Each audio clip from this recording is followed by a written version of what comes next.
எங்க அப்பா பாஷா அப்பா இறந்ததுக்கு நேர்ல போய் வணக்கம் செலுத்தின ஒரே அரசியல் தலைமை நான் தான் இருக்கேன்.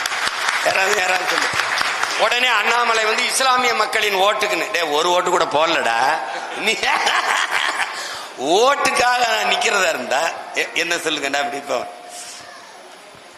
எங்க மக்களின் ஓட்ட புறா வாங்கினவே ஒரு மாலையை வச்சு வணக்கம் செலுத்த வரல. அவரை எப்படி அப்பான்னு சொல்லிட்டேன். அப்பான்னு தானே நான் கூப்பிட்டு வளர்ந்துருக்கேன். அப்பாவை அப்பான்னு சொல்லாம வேற எப்படி சொல்றது? என் தம்பிய வாப்பான்னு சொல்லுவாங்க. நான் கூப்பிடலைன்னா தப்பா போயிடும். நான் அப்பான்னு தான் கூப்பிடுவேன். அது சும்மா அதெல்லாம் இங்க பாருங்க.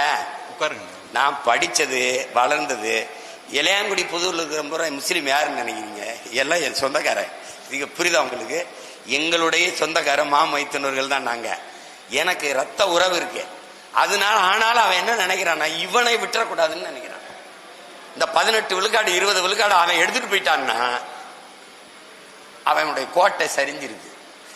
அதனாலதான் நான் அந்த கோட்டையை சரிக்காம விடக்கூடாதுங்கிறதான் எங்க ஐயா சொன்னாங்க, திராவிட துரோகிகளை ஒழிக்கணும்டா அப்படின்னு. அதுக்கு தான் இந்த வேலை செய்யறோம்.